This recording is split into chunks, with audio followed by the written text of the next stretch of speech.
Okay, so good afternoon, good morning to everyone. Thanks for attending this presentation. My name is Fernando Gont, and I'm from Buenos Aires, Argentina.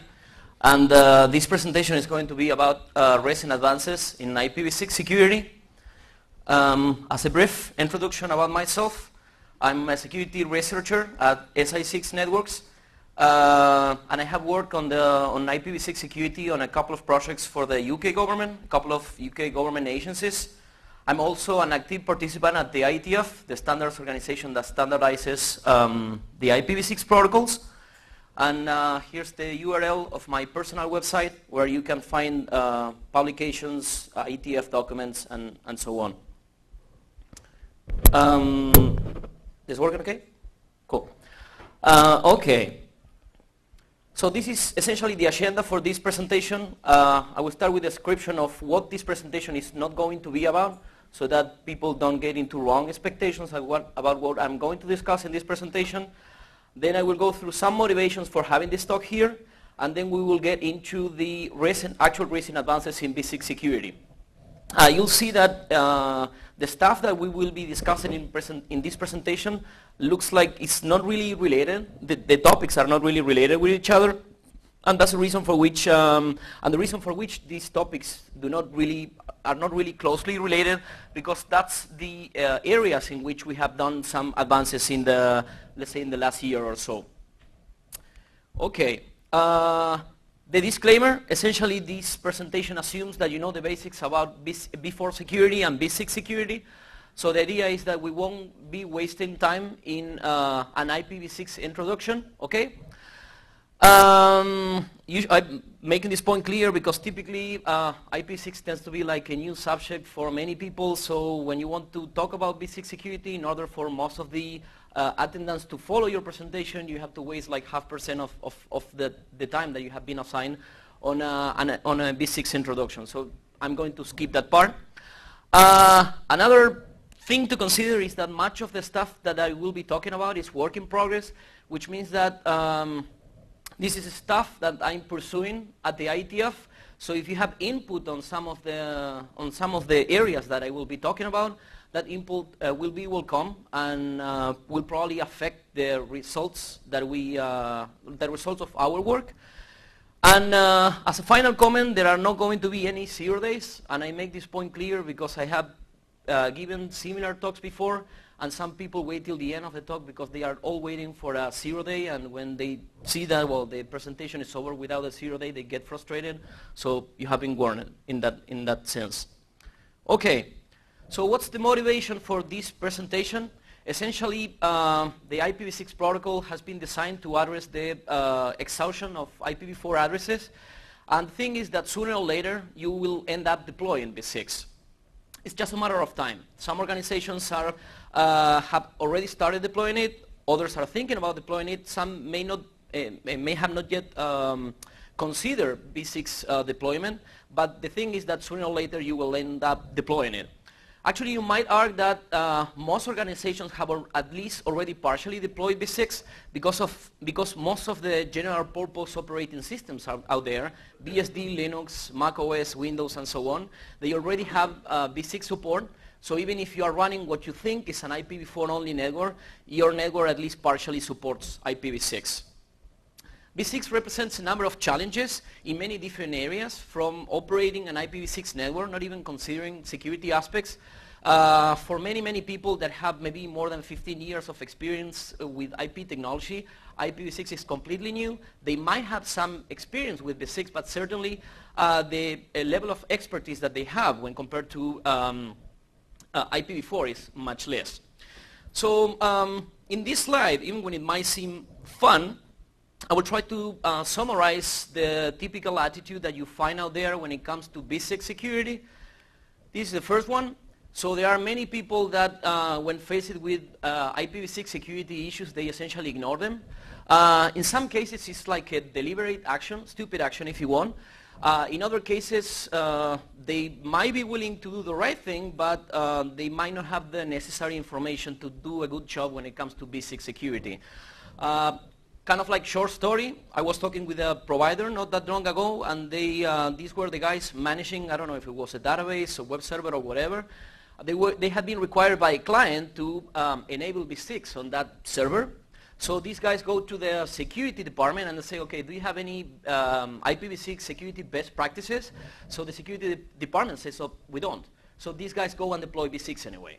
So in some cases, as I said, that might be a deliberate action. In other cases, there could be people needing to deploy V6, but they don't have the necessary advice to do it properly. Option 2, which sometimes is a consequence of option 1, is that when people realize about the security implications of V6, well, it's not actually funny, and there are many things to consider. Sometimes they go to option 2 directly. Sometimes it's a consequence of option 1 when they realize that they couldn't actually ignore the security implications of V6. And essentially, this presentation is about option 3, which is essentially preventing the previous 2 options and trying to discuss how we could actually deploy IPv6 in a secure way. You'll probably find that most of the talks that you see out there about V6 security, many of them just discuss problems. From my perspective, even when I'm aware that in general, you could say that the security, it pays more in the security industry to find problems, I'm of the idea that when someone finds a problem or when you find a problem, that's where your work starts, but that's not where it should end. So most of the stuff that I will be talking about are problems, but then right after that I will try to comment on possible ways to mitigate those problems. So this presentation is essentially the result of a project that we carried out, I carried out for the UK government a few years ago. Essentially what we did was a security assessment of the IPv6 protocol specifications, and also we took a look at open source implementation, not just open source implementations, but also at popular implementations, because of course you know that in many cases the implementation don't strictly follow the RSAs. So we were trying to find issues in the protocol design itself, but also in popular implementations. We tried to identify possible issues, then we built tools to actually try to test those issues or to exploit them with real systems. And when those issues, when those vulnerabilities were present in real implementations, what we did is try to come up with recommendations on how to mitigate them. Part of the results of that project have been taken to the IETF, so that where appropriate, the standards are updated as necessary. And much of it is available at that URL. You can find both the documents that we have submitted to the IETF, security assessment tools for IPv6, and so on. Again, this talk is going to be about ongoing work when it comes to V6 security. So let's first start talking a little bit about IPv6 addressing, like a very, very brief discussion about what's new in V6 addressing. Essentially, of course, the increased address space is probably the only motivation for deploying IPv6. Nobody deploys V6 for improved nothing, because it doesn't have improved quality of service, it doesn't have improved security or anything. We just deploy V6 because we need more addresses, that's it. And that's enough of a reason, right? IPv6 employs 128-bit addresses as opposed to the 32-bit IPv4 addresses. But other than the size of the addresses, you might argue that the protocol is essentially the same, or the addressing, which is the topic that we are discussing, is essentially the same. For example, when you look at an IPv6 routing table, you will see that the addresses are aggregated into prefixes for the purpose of routing, exactly the same thing as with IPv4. We have different address types, multicast addresses, unicast addresses, and so on, same thing as with before. We also have different address scopes. In IPv6, we have link local addresses, global addresses, and so on, in a very similar way to what we have in IPv4, which we have private addresses, the 192.168 and so on, and we have global addresses and so on, exactly the same thing. Probably the only difference when it comes to addressing has to do with the number of addresses that each network interface card is usually assigned. In the case of IPv4, typically every network interface card is assigned only a single address, except in those cases in which you have aliases, of course, but that's not the usual case. Whereas in the case of IPv6, typically you assign at least 2 addresses to each network interface, at least a link local address and a global address. But other than that, you might argue that the addressing is essentially the same, except for the address length, of course. This is the syntax of global unicast addresses. These are the IPv6 addresses that you typically employ to connect to some public server. If you think about it, it's essentially the same thing as the IPv4 global addresses. So you have a global routing prefix, which is essentially the prefix that is assigned by your upstream. You have some bits for subnetting so that you can, of course, divide your network in different subnets, exactly the same thing as with before. And you have an interface ID, which is analogous to the host ID in IPv4. Again, exactly the same thing. Probably the only thing that varies when you compare v6 to v4 is that since the interface ID is longer than in the IPv4 case, of course you have much more liberty as to how you can select or set that interface ID. In v4 you typically only use like 8 bits for that, so in the usual case you assign those addresses sequentially. But in the IPv6 case, since you have typically 64 bits for the interface ID, there are different things that you can do. One of the most typical ways to assign the interface IDs is to essentially embed the MAC address in the interface ID. You flip a bit and you insert a couple of bytes in the middle of the MAC address, but essentially what you do is you embed the MAC address, the MAC address of the underlying Ethernet card in the interface ID. But there are other ways to set the interface ID. For example, one of the options is the so-called privacy addresses, which is essentially about setting the interface ID to a random value. You can manually configure the interface, the address itself, which typically results in the interface ID being set to all zeros and you just vary the last byte. And there are some transition and coexistence technologies. We won't go into that into detail, but essentially when you have things such as Tirido and 624, Tirido actually, Tirido mandates the way in which you have to set the interface ID. But for the most part, we can forget about the transition and coexistence technologies. So this is the only intro that this talk probably has, and now that I have provided like an intro to IPv6 addressing, we will talk about the implications of IPv6 addressing. First of all, we will talk about remote address scanning attacks. The idea is, if you think about how you do host scanning in IPv4 for a remote network, typically you go through the entire address space. So you go through, if you know that it's a /24, of course you just ping or you do a sweep of the entire address space for that particular subnet. So the idea is to try to analyze how the address scanning attacks for remote networks change for the IPv6 case.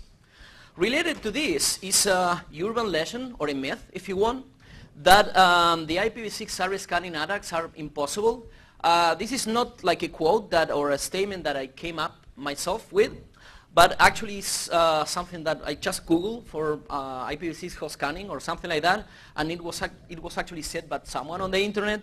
The actual numbers when it comes to how long it would take to do a remote host scanning attack varies from one person to another, but usually it's a ridiculous large number of years. That of course would mean that these scanning attacks would be unfeasible.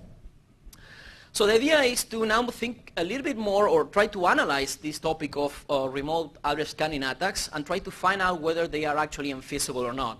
And the key question here to answer is whether the search space is actually 64 bits or not. So in the typical case, you have that the IPv6 subnets are 64 bits long, which means that in theory the addresses could be selected, or the interface ID could be selected from those 64 bits. And in general, when these people make these sort of claims, they essentially assume that you select the addresses randomly from that 64-bit space, okay? So if that was the case, of course, and you do some kind of math, well, then you'd get to numbers such as this, with the bandwidth that we have nowadays. So let's think a little bit more about how IPv6 addresses are generated. When I was studying this stuff, I tried to find out whether there had been anyone that had tried to measure how IPv6 addresses are generated in real networks. The only paper that I found at the time was this one published by David Malone from Ireland. And essentially what this guy did, he measured how V6 addresses are generated in real networks. He measured that for hosts, but also for routers. For the case of hosts, if I recall correctly, what he did, he set up, I don't recall if it was a website or an FTP server, and he just logged each of the addresses of the clients connecting to that server, and then try, of course, to analyze or to infer the policy with which those addresses had been generated. When it comes to the addresses generated by routers, what he did, if I recall correctly, he ran traceroute against different destinations. So by running traceroute, he could get the addresses of all the routers in the different paths. So we can see that for hosts, we have 50% of addresses that are what are usually called slack, or those slack addresses are the ones that embed the MAC addresses. So that means that if you take the addresses in the wild, you analyze the addresses in the wild, well, 50% of those addresses were embedding the MAC address of the underlying network interface card. Then you have 20% of addresses that are based on IPv4, which essentially means that on the interface ID part, you just encode an IPv4 address, typically the IPv4 address of the same interface. We will talk about that a little bit later. You have 10% of addresses that are the result of Tirido. Tirido is a transition technology developed by Microsoft, and it's enabled by default on Windows systems. But the key point here is that you can easily tell from this table that the addresses are not randomly spread on those 64 bits that are available. So they do follow a pattern. Now, if you take a look at the table that shows the address patterns for routers, 70% of addresses are what David Malone called low byte addresses. Low byte addresses essentially are the result of manual configuration, and it means that you set the interface ID to all zeros and you just vary the last byte, okay? So of course, in the usual case, you then set 64 bits to a random number because that would be like very hard to remember, but what you typically do is you set the interface ID to all zeros and you just vary the last byte. So 70% of those addresses are low byte addresses, and 5% are addresses based on IPv4 addresses. Again, those addresses encode or include an IPv4 address in the interface ID part. You might argue, and I think that that's probably the case with this study, that the results are probably dated. I bet that if David Malone were to try to reproduce the same research again, he would get very different numbers because quite a few things have changed since then. But the bottom line here is that assumption that the IPv6 addresses are randomly generated from those 64 bits available from the interface ID is actually incorrect. So let's analyze the addresses that embed the Ethernet addresses a little bit more. So this is essentially the syntax of the interface ID. So now we are just talking about the low order 64 bits of an IPv6 address. So what you can see in this slide is that you essentially, when you try to select the interface ID, you insert 2 bytes, FF, FE, in the middle of the MAC address. So you split the MAC address in 2 different parts, and you insert those 2 bytes in the middle. The only thing that's left to do in there is to flip the universal local bit in the IEEE OUI, but that's it. But the most important part is that essentially you took the MAC address, you split it in 2, and you inserted the FF, FE bytes in the middle. So if you think about the first 24 bits, those 24 bits are typically known or could be guessed. For example, you might know that those bytes are assigned by the IEEE to vendors so that, for example, if you buy, let's say, a Realtek NIC, well, the numbers or the bits that you'll find in the upper order 24 bits are the IEEE OUI that has been assigned to Realtek. So even in the worst case scenario, you only have a few different numbers that have been assigned for each vendor. But in many cases, you find that there have only been, that a given vendor has only been assigned maybe 2 different values for those 24 bits. Of course, if you were to scan, let's say, a network, and you know that, for example, the systems, or most of the systems that are running in that network are manufactured by HP, for example, then you would target the specific IEEE OUIs that have been assigned to HP and not other numbers that have been assigned to other vendors. When it comes to the middle 16 bits, they are fixed. So they are exactly the same regardless of what has been the manufacturer of the network interface card. And when it comes to the low order 24 bits, in theory you could assume that those numbers, or you might think that those numbers are, or that those 24 bits are random, but in practice they are not. Vendors typically set those values sequentially. So let's say that the first NIC that they manufacture, they assign the low order 24 bits to all zeros and just one. The next one, they assign it all zeros and two, and so on. So it's kind of like a serial number that is assigned sequentially. Typically, if you have a network that, let's say, you know that is running many different systems that were bought from the same provider at the same time, chances are that the MAC addresses that you will find there are going to be sequential, or at least they are going to be clustered in the same space. Again, because the manufacturer has set those low order 24 bits sequentially.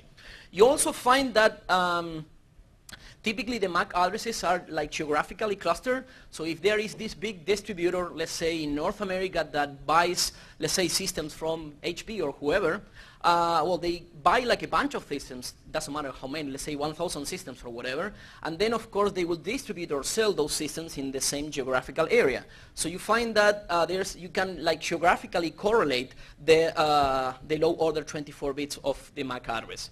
But even in the worst case scenario, you may recall that we started from the assumption that we essentially, that the search space for scanning remote system was 64 bits. And in this case, even in the worst case scenario, the search space will be reduced to around 24 bits, or a few 24 bits. Yeah? But is that 2 to the 24 per subnet, or within the organization? Within, that's, well, that depends if you know the subnet ID bits or not. So when you have the whole IPv6 address, you have the global routing prefix that you might know. You might know, for example, the subnet ID bit. And if you know the subnet ID bits, so you only need to, search in the interface ID space. So if you are searching in a single subnet, then the only thing that you need to vary, and assuming, of course, that you know the subnet ID bits, if not, the search space, of course, is larger, you just need to vary the low order 24 bits. Again, as I said before, some vendors have been assigned more than one IEEE OUI, so in those cases, you might need to search addresses in more than one IEEE OUI. But there are even more interesting cases. So let's think, for example, about virtualization technologies that are so popular nowadays. If you take a look at VirtualBox, for example, they select the IEEE OUI for all the virtual interfaces as 080027. That's the IEEE OUI that they select by default. And I bet that in most cases, you don't bother to actually change that value, okay? So what's the thing? If you are targeting a network, you are scanning a remote network, and you know that there are a bunch of virtual machines running there, then you wouldn't try to find out what's the manufacturer of the network interface card, because if you know that it's a virtual machine, then you know that the IEEE OUI that they are using is the one that I'm mentioning here. And that's the only IEEE OUI that they use. So you have to search just the low order 24 bits, and that's it for trying to find virtual machines based on VirtualBox in that network. Essentially, when it comes to VMware, they do something similar. It's described in this slide. I don't really want to go into the details, but essentially they select a different IEEE OUI, but the story is essentially the same. In the case of VMware, the situation is, well, better from the point of the attacker, worse from the point of view of the victim, because some of the low order 24 bits are set according to the IPv4 address of the host machine. So if you are targeting virtual machines that run on VMware, and for example, you know the IPv4 address of the host system, then you could actually reduce the search space further. But the point here is that in the worst case scenario, from the point of view of the attacker, the search space would be 24 bits, which is of course a huge difference from the original 64 bits that many people assume that is the search space for scanning remote systems. So let's take a look about those addresses that I mentioned that embed IPv4 addresses. So this is an example of one of those addresses. The IPv6 address notation allows you to write down an IPv6 address in that way. And you can clearly tell from that example that I'm giving there that you have the IPv6 prefix, but then in the low order bits, you essentially have an IPv4 address. Typically, the cases in which you do something like that is, for example, for infrastructure equipment. Let's say that you have a router, and you are going to enable IPv6 on that router. Well, it might make it more easier, or it might make it easier to remember the IPv6 address if you select the IPv6 address in that way. So you just use the IPv6 address, the IPv6 prefix that you have been assigned, and then for the interface ID, you essentially use the IPv4 address that corresponds to that network interface card. If you think about what's the search space, in this case, it's essentially the same as the IPv4 search space because, of course, the interface ID is embedding an IPv4 address, so in most cases it will be just 8 bits. So, of course, it's very, very easy to actually scan systems in that case. Other addresses that I mentioned is the case of low byte addresses, and I said before that low byte addresses are those in which you essentially set the interface ID to all zeros and you just vary the last byte. So in this slide you have an example of that. That's one of the examples of these low byte addresses. There are people that other than changing just the last byte, they change, let's say, the second byte starting from the right, okay? But the idea is that in most of these cases, the search space will be 8 bits or at most 16 bits. Again, when you compare that to the original 64 bits that everyone assumes that is the search space for performing an IPv6 address scanning attack, that's completely different. Having to search like randomly, like brute force on a 64-bit search space, that's unfeasible. But when you reduce that search space to 24 bits or like even farther, well, then that address scanning attack, of course, becomes feasible.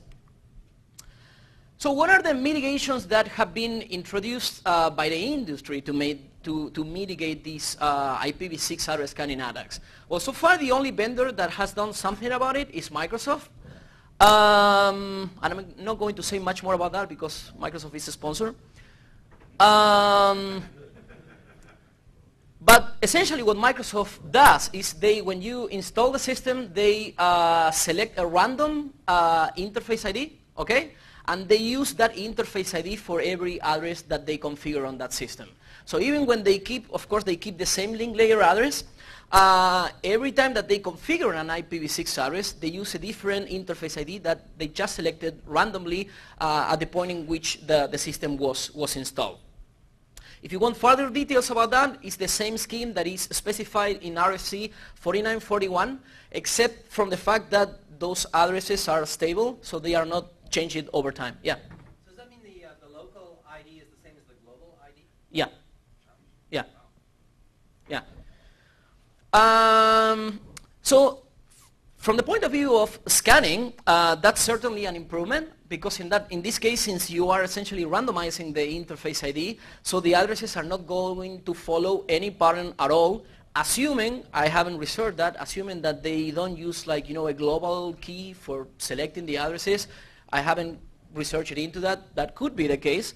But at least in principle, the interface IDs of all the addresses that they generate, they won't follow any kind of pattern, so you won't be able, let's say, to target the interface IDs corresponding to a specific vendor.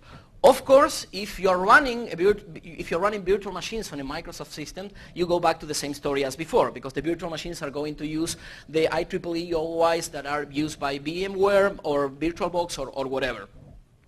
We will see later that, or we can say now that this scheme that has been implemented by Microsoft, it mitigates the problem of host scanning. Again, it removes any kind of patterns from the addresses, but we will see later that this scheme doesn't prevent host tracking. That is something that we will discuss later. Some thoughts on remote scanning attacks. I personally think that these attacks are feasible. They are typically harder than in the IPv4 case. And you might argue that the only reason for which we could we could actually do, like simple, or we could apply simple scanning techniques in IPv4, is because the search space is so small that that it doesn't really require any kind of intelligence. So you can go through just the search space of 8 bits, and even if you do like a bad job, such as, brute forcing or brute force scanning that whole search space, that's still good enough. But for the IPv6 case, if you were to just try to brute force scan the whole 64-bit space, of course that would be unfeasible. So what I personally think is that the ATAC tools or the scanning tools that you will find out there, or the new tools that will probably be produced in the future, will try to exploit or leverage all these patterns that I have discussed so as to reduce the search space. It's possible, and we will see later, that it's possible to make these address scanning attacks unfeasible. When it comes to just the address scanning attacks, the scheme that Microsoft implemented is good enough to address this particular problem. So the idea is that if you want to mitigate the remote address scanning attacks in IPv6, you essentially need to remove any kind of patterns from the interface ID, okay? There are also many other techniques that are probably going to be explored. So far, as I said before, since before the search space is so small, we just brute force scan a given network, but there are other techniques that could be employed. For example, an attacker could try to obtain IPv6 addresses from application layer protocols. If you think about it, you might be using addresses that are unpredictable or that do not follow any kind of pattern, but then you send an email to a public mailing list, and then that email header is going to contain your own, in the general case, is going to contain your own IPv6 address. So there are different ways in which your own IPv6 address could leak out there. Okay. A couple of comments on the implications of IPv6 addressing on privacy. I was saying before that in most cases, the way in which the interface IDs are selected is by essentially embedding the MAC address in the interface ID. And the same number is going to be used whenever you move from one network to another, because of course the MAC address is going to be the same. Even in the case of, even with the scheme that Microsoft has implemented, the same thing will happen, because they just use a randomized interface ID, but that interface ID is constant once the system was installed. So let's think about this example that I have in this slide. So let's say that you have this system that has connected to the first network number 1. So you see that the prefix is 2001 :DBA:1, and then you have some interface ID which is marked in red in this case. Now if the same host moves to another network 2, the prefix of course is going to change because you have moved to a different network, but when it comes to the interface ID, it's going to be constant, okay? So let's say that you're running a web server and you see that at some point in time, you get a connection from the first address, and then sometime later you get a connection from the second address. Then you can tell that the two systems, even when they were in different networks, are actually the same system, okay? Because the interface ID is constant. And when it comes to the IPv6 addresses that embed MAC addresses, since the MAC addresses are supposed to be globally unique, at least for real network interface cards, that's like a global cookie, okay? So that means that of embedding the MAC address, which is a globally unique value, allows the system that you are connecting to actually track you or actually identify that you are actually the same system that is connecting from different points in the network. The point here is that when you have constant interface IDs, no matter how they are selected, they enable host tracking. So what's the mitigation that was produced by the IETF to mitigate this problem? Essentially what the IETF did was produce this RFC 4941, which is the title of the RFC is Privacy Extensions for Stateless Address Auto-Configuration, or put it in a different way, it's just about selecting the interface ID randomly, but also changing the interface ID over time. So the idea is that you will have addresses that change over time. Now the thing is that these addresses are generated in addition to the stable addresses that you already have. So let's say that if you are running a BSD, you will use these addresses in addition to the ones that embed the MAC address. If you are using a Windows system, these addresses will be used in addition to those other addresses that are generated by the scheme that I described before. So, to some extent, you might argue that these addresses make the problem of host tracking more difficult, but not impossible. The reason for which it doesn't make the problem, the issue of host tracking impossible is because you still have the addresses with constant identifiers there. So if I know, for example, that there is some system that could be in any of these, let's say 100 networks, I could send proof packets to those 100 networks and try to find in which of those networks that system is. So it mitigates the problem of host tracking, but only partially. Another problem that these addresses have is that they essentially make the problem of event correlation difficult. So in a typical case that you have in before, that you are running some network and you realize that one of those systems have been infecting other systems on the network, it's easy to say, okay, well, that was the system that had been infected because the address is, in most cases, constant. Now, in this case, the addresses will vary over time. So if you wanted to correlate network activity, that's essentially impossible because there's no single place in the network that keeps track of which address was being used at which point in time. So this is one of the reasons for which many networks have actually disabled the use of privacy addresses. The problem being that there's no dynamic way of disable them. So in those cases, you just need to go system by system to disable them. We actually produce a tool to help with that. The tool is IPv6 mon, which essentially is a daemon that keeps track of which addresses are being used by which system at which point in time. So it just keeps a log file of, okay, the system with this MAC address is using this address now. So that daemon could help, if you want, to mitigate or could help with the problem of event correlation when privacy addresses are used. As I said before, they mitigate the problem of host tracking only partially, so we should do better than that. And of course, since these addresses are generated in addition to the stable ones, they don't mitigate the problem of host scanning, okay? So you could, at the same time, be using those addresses that embed the MAC address and then be subject of address scanning attacks. I'm going to talk about a little bit about the proposal that we took to the IETF to address these issues.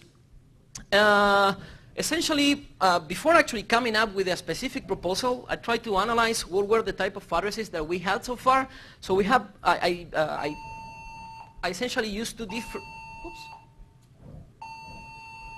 So I was mentioning that we essentially had two different issues with IPv6 addressing. One of them was the problem of address scanning, which had to do with predictable addresses. So that's one of the problems. The other problem has to do with host tracking, which has to do with using stable interface IDs.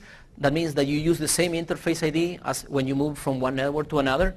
So this is essentially I'm going to talk about the scheme that we actually took to the IETF to solve the two problems. It's a document that that has already been accepted. I'm going to talk about the details when it comes to the IETF process. When it comes to this document, you may say unfortunate details. So essentially, before actually coming up with a proposal, I started analyzing the type of addresses that we had with IPv6 in terms of whether they are predictable or unpredictable and whether they are stable or temporary. So for example, if you think about the addresses that embed the MAC address, of course they are stable because whenever you connect to the same network, you're going to get the same prefix because it's the same network, but the interface ID is going to be the same because the interface ID didn't change. If you think about the privacy or temporary addresses that I was talking about before, they are essentially temporary and unpredictable. As I said before, these RFC 4941 addresses are about setting the interface ID to a random value, and you actually change the interface ID and hence the IPv6 address over time. That's something that you can configure. For example, you could change the address every hour or whatever you want. Probably the only unfortunate thing when it comes to privacy addresses is that there is no way to, let's say for a router or a server, to actually recommend how often you should change those addresses. So if you have, let's say, an implementation that implements privacy addresses, well, each system might be changing the address at a different rate. and there's nothing that you can do to set that value globally. You just have to manually configure its system, okay? So the thing is that we don't have addresses that are temporary and predictable. We don't care about those ones. And the type of addresses that I think that we needed but we didn't have are addresses that are stable but unpredictable. So going back to privacy addresses, I was saying that when you had these privacy addresses, the 4941, those were temporary addresses that were generated in addition to the stable addresses that you had. So essentially you'd use the temporary addresses for outgoing connections, but you'd use the stable addresses for incoming connections. So if you have let's say some kind of client, for every client-like application, it would use the temporary addresses to connect to a server and so on. But whenever you wanted to receive incoming connections, you typically use the stable address, okay? So the idea is that the privacy or temporary addresses are okay, but we want to essentially replace those addresses that embed the MAC address with something different, okay? As I said before, Microsoft did something in that area which is better than that of embedding the MAC address. The only problem with their proposal or their scheme is that even when the interface ID doesn't follow any pattern, it's stable across networks. So you move from one network to another and the interface ID is the same. So essentially this is the scheme that we propose. The idea is that you will compute, or you will set the interface ID as a result of a pseudo-random function, could be a hash function, that is computed over the network prefix. Of course, in this case, the network prefix will be the global routing prefix and the subnet ID bits.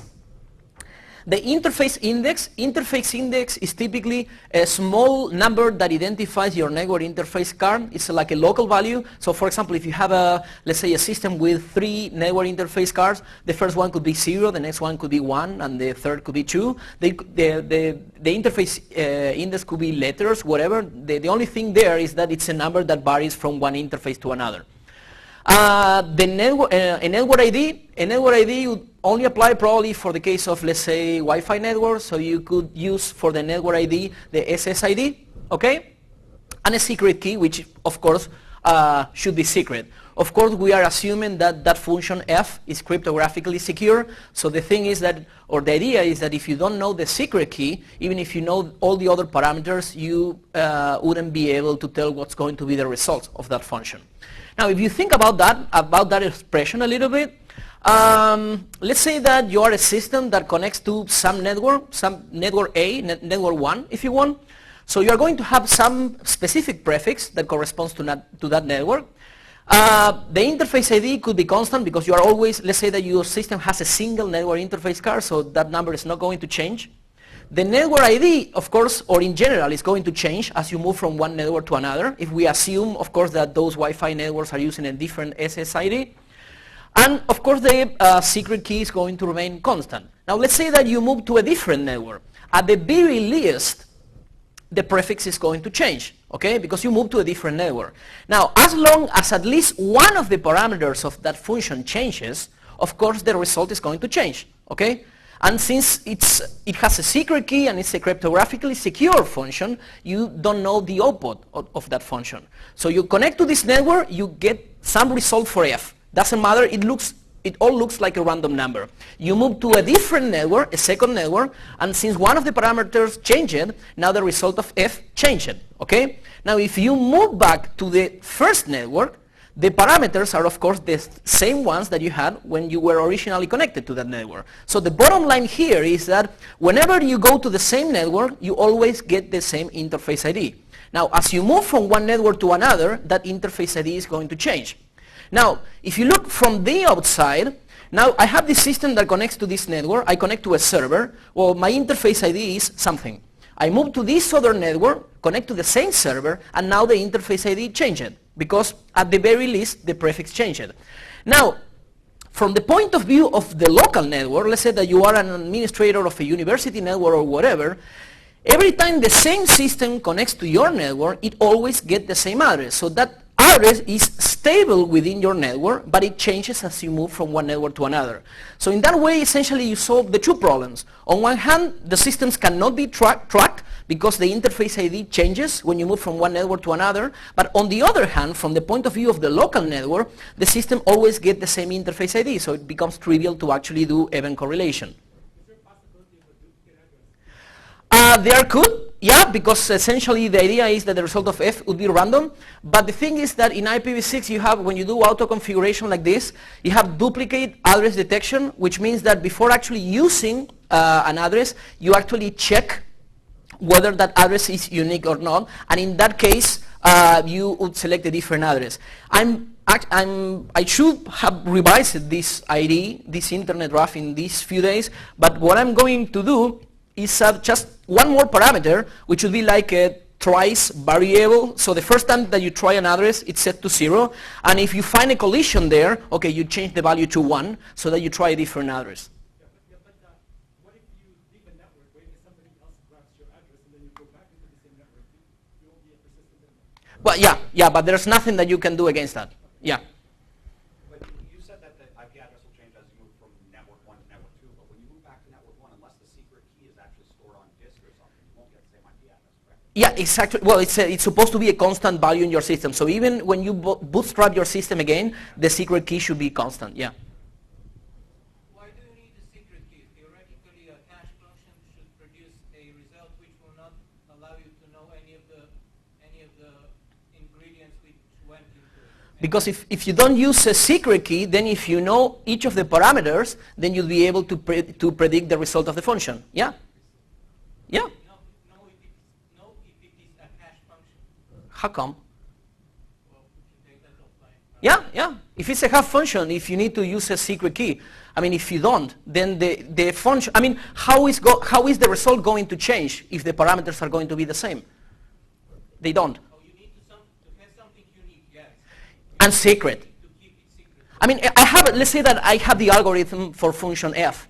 If I know the parameters that you're going to put in there, I can get the same result that you're going to get. So it's the same, well, we can discuss that later, but that's this thing with every hash function that you use. You always, same thing with MD5, same thing with whichever function you use. If you don't use the secret key in there, then the result is predictable. So the only thing, there are two requirements for this scheme to work as expected. F should be a cryptographically secure function, and second, the secret key should be secret.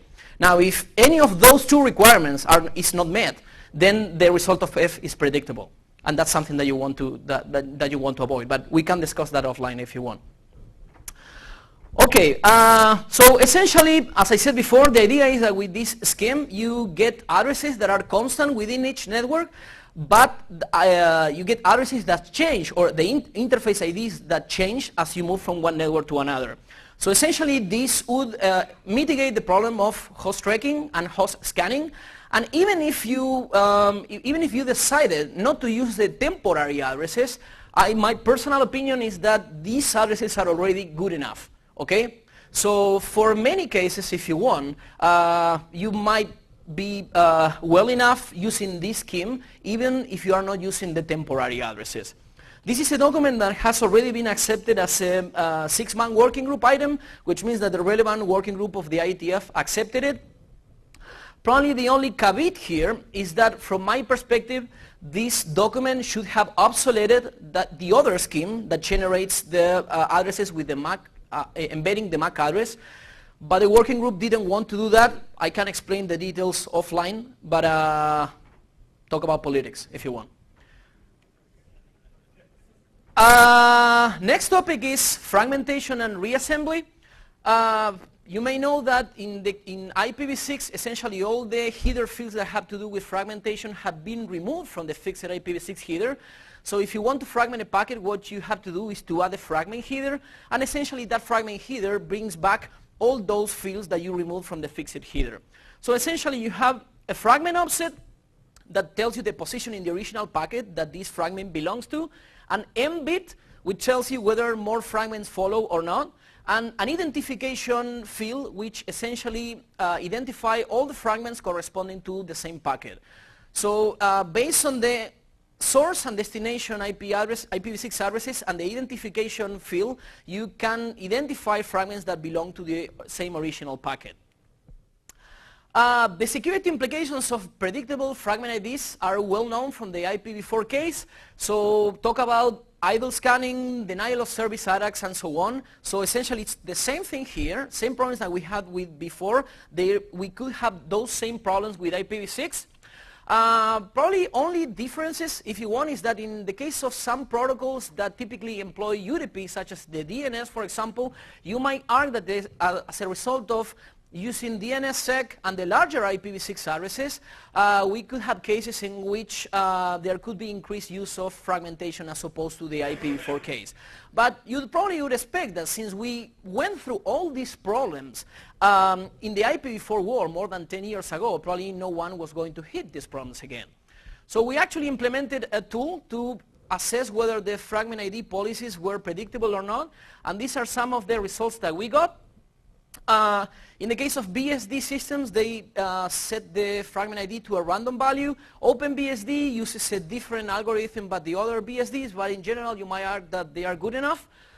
Linux was using predictable values. They were setting the identification field according to a global counter that was initialized to 0 at bootstrap time. They patched the kernel in response to our document, but for example, if you take a look at Debian, because of the version of the kernel version that they are using, the fragment IDs are still predictable, okay? But if you take a look at the newer versions of the kernel, they are not predictable anymore. Solaris was using not such a bad scheme. They were using a per destination counter, so it wasn't a global counter, but it was a per destination counter, which means that they were using sequences of fragment IDs for each given IP address. And Windows uses a global counter initialized to 0, and for some reason that I don't really know, they increment the fragment ID by 2 rather than by 1. I guess a bug, but that's my guesswork. As I said before, some systems patched the kernel in response to our ID. I personally couldn't get the guys at secure@microsoft.com, let's say, respond to this if you want. I ended up exchanging more than 8 emails, and at some point I gave up and said, okay, do whatever.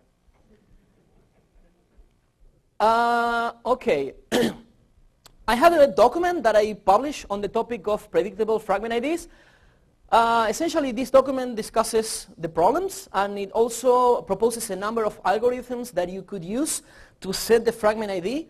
In theory, you might argue that you could just use a random number because the fragment ID is 32 bits long, so it's already like big enough, so you shouldn't find any collisions in there. But the problem is that because of some transition technologies, namely NAT64, in practice, when you have packets that need to be translated to IPv4 packets, only the low order 16 bits of the fragment ID are used. So in that case, you cannot really use random numbers, because if you think of the fragment ID as a 16-bit long field, then collisions are more likely. So essentially, our ID proposes a number of algorithms that have a trade-off between, well, unpredictability and also at the same time trying to lower the reuse frequency of the fragment ID. It hasn't been adopted by the 6-man working group. From my perspective, you usually get at the IETF this idea that they don't want to update the protocols as necessary, from my point of view, because people will think that the protocols are not yet mature. From my perspective, I'm a technical guy, and from my perspective, what's broken should be fixed. And if people realize that the protocols are not mature, well, that's a fact. What can you do about that? Unfortunately, sometimes you have like some politics stuff or marketing stuff run against, let's say, technical discussions or technical arguments. So this document has not yet been adopted by the 6-man working group, and honestly, I don't know what's going to happen with it. Other things that have to do with security implications of fragmentation. For example, if you think about the IPv4 case, the security implications of overlapping fragments have been known for years. They probably became well known as a result of that paper, Zasek and Newsham, in which they discussed how you could use overlapping fragments to evade network intrusion detection systems. And essentially in IPv6 you had the same problems. The original IPv6 specifications allowed for overlapping fragments, But in the case of V6, since fragmentation is performed only by the host, by the end systems, actually overlapping fragments don't make any sense at all. So a couple of years ago, the IETF published RSC 5722, which essentially bans the use of overlapping fragments. So if you receive overlapping fragments, you should essentially drop them. And we did an assessment of what actually implementations are doing there. I didn't include a slide here, but if you go to our blog, you have a list of what different implementations do. The bottom line is that most current implementations simply drop overlapping fragments. So that's, if you want, an improvement over the IPv4 case.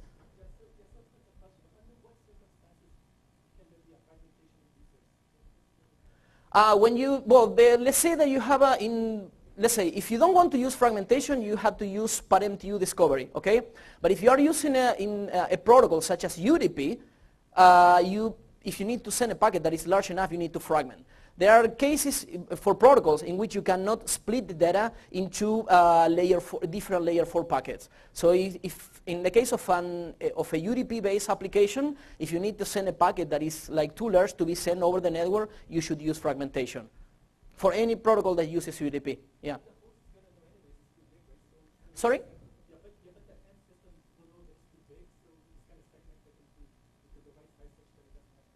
Well, but in UDP, you can segment the packets in TCP, but not in UDP. In UDP, it's like a packet-based protocol. So if everything that you send is sent in a single packet. It's different from TCP, in which you can segment the payload in different TCP segments. You may recall that in the case of TCP, it's like a byte stream protocol, so it doesn't really care about how you send the packets. But when it comes to UDP, it's a packet-based protocol. So you need to send the whole thing in the same UDP packet. So for TCP-based applications, you wouldn't use fragmentation. But for UDP-based applications, you would. Okay? As I said, most current systems already ban the use of overlapping fragments, so that's an improvement over the V4 case. Yeah?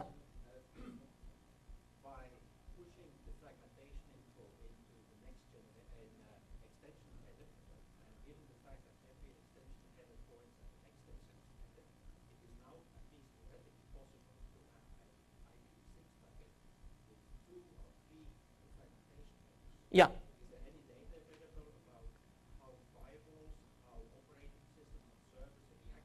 No. No. At all. I mean, there's no data about what host implementations do, and with firewalls, good luck. I mean, firewalls is like, good luck. I mean, when it comes to IPv6 firewalls, you probably don't know what you can expect there.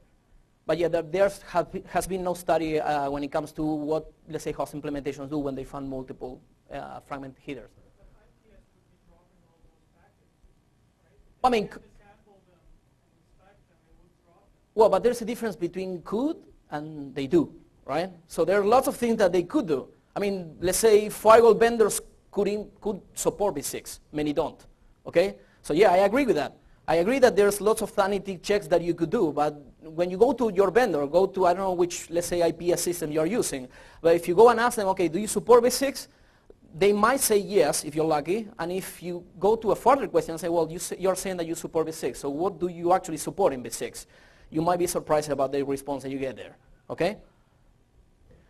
Okay, another topic, or related topic, is that of atomic fragments. To put it shortly, the IPv6 specifications say that if you get a packet too big ICMP version 6 message, which this is the analogous to the fragmentation needed by the F-bit set from the IPv4 world, if that error message announces or advertises an MTU smaller than 1,280 bytes, which is the minimum IPv6 MTU, you don't actually need to fragment your original packet into multiple fragments, but you need to include a fragment header. So this is the actual packets that you'd find in a network. So let's say that you had an original packet that simply had an IPv6 header and a TCP segment. If your host received a packet to big message advertising an MTU smaller than 1,280, what you're going to do is send one of those atomic fragments that you find in this slide, which essentially means that your packet is not actually fragmented into multiple pieces, but you're just included in a fragment header in the only packet, in the only fragment that you're sending. I call these fragments atomic fragments because it's not that you have to actually reassemble multiple fragments to get the original packet. The whole payload is available in the same fragment. It's the original packet with the only difference that it just includes a fragment header, okay? So what are the problems with this? Essentially, if you get one of these atomic fragments, you don't really need to do any kind of reassembly, but you just need to strip the fragment header and get the original packet back. Now, many implementations, what they were doing is that when they receive one of these atomic fragments, they would mix these atomic fragments with real fragmented traffic, okay? So let's say that you had some fragments queued in your fragment reassembly queue, and now you got one of these packets. They would try to reassemble this atomic fragment with some of the real fragmented traffic. Of course, that doesn't make any sense at all, because if you know that you have all the payload in there, you don't need to mix that packet with anything. I mean, just get rid of the fragment header and get the payload. So we did.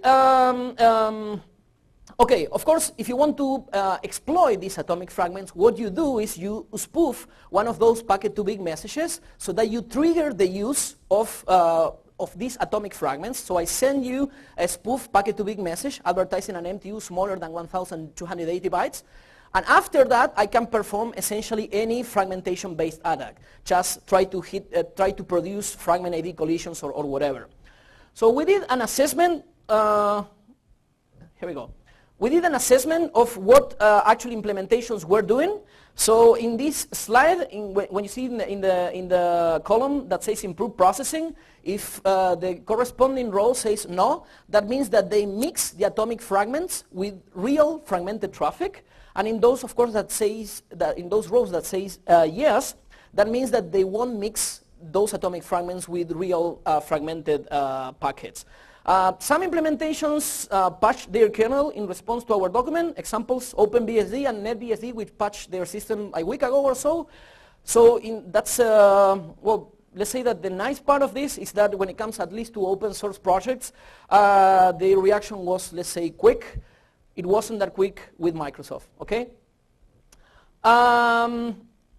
We produce an IETF internet graph, which essentially discusses this problem and essentially proposes how to handle this atomic fragment. Essentially, if you get one IPv6 atomic fragment, don't mix it with any fragmented traffic. Just strip the fragment header and get the original payload. That's it.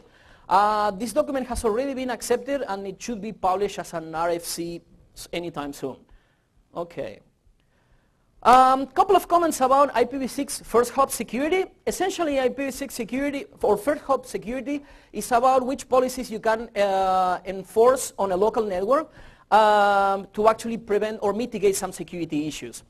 One of the biggest problems that we have is that we have lack of feature parity with IPv4. For example, in v4, you have tools such as ARPWatch that can detect, let's say, forgery of ARP response packets. And we also have in IPv4 tools such as DHCP snooping, which prevents the use of DHCP-based attacks by filtering the corresponding packets at layer 2. Okay? One of the essential problems that we have in v6 is that because of the flexibility that you have in the packet structure, for example, you have an example here. You have an original packet that includes extension headers, destination options headers. An attacker can not only have that original packet, but then fragment that packet, and you get an ugly structure such as that you have in those two fragments.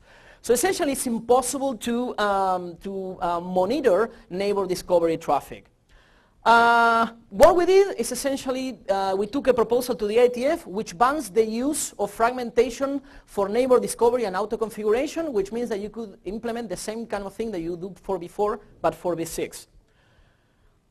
Another short comment about router advertisement guard. Router advertisement guard is essentially analogous to the DHCP snooping in IPv4. In IPv4, you have a layer 2 switch, and you can specify a port and say, okay, I want you to only allow DHCP server packets on this port, and if you receive one of those packets in any of the other ports, just block them.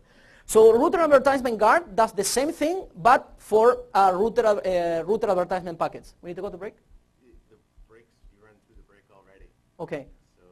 Can I have 2 minutes? Yeah. Okay. Okay. Okay. The problem with router advertisement guard, essentially the IETF published 2 RFCs, and they left the door open to router advertisement guard evaluation techniques. We have a document that is the one that is probably mentioned here, or you can look it up in the URL that I provided before, which essentially discusses how you can evade router advertisement guard and a mitigation proposal for that. And finally, when it comes to IPv6 firewalling, it's a similar problem that the one that we had before. Since IPv6 packets can get so complex, use of different extension headers, use of fragmentation and so on, it's essentially impossible to do stateless filtering in a firewall. So what we did, so you could run into a situation in which you find fragmented packets, such as this one, and you can see that the first fragment is missing the upper layer protocol, for example, the TCP header. So we took a proposal to the IETF, which essentially mandates that you can produce packets in any way that you want, but the first fragment has to have the entire header chain. So it has to include the upper layer protocol header. That one has been accepted and should be published as an RFC soon. And finally, this is the only thing that I'm going to discuss and quickly. One thing that I came with a month ago or so, let's say that you have a VPN, you typically go to a conference network, you use a VPN, you do a VPN when your home office, your home network or whatever, and you think that your traffic is secure because it should go through the VPN. Now, in most cases, your VPN is before only. So what happens? I connect to the same network, I enable your IPv6 connectivity, and now I can force your packets, and now your traffic goes over IPv6, but out of your VPN. Okay? So this is like a VPN leakage. OpenVPN is vulnerable to this kind of stuff, and other proprietary implementations such as that of Cisco and Juniper vulnerable to the same kind of stuff. Closing this, you have tools. This is the URL for the tools. Open source, GPL. You have 2 different packages. One produced by THC years ago. This is the one that we produce. Just download them and try them. And as conclusions, essentially, many of the vulnerabilities that we had in before were re-implemented in v6, probably because the RFCs were not clear, probably because there was different people working on them, probably we just didn't learn the lesson. And bottom line here is that we need v6, we need to deploy v6 because we need the additional addresses, and there's a lot of work to do about it. So no time for questions, but here's my email address. You can send any questions, and we have a mailing list for IPv6 hacking. So if you have any questions, I can take those off list.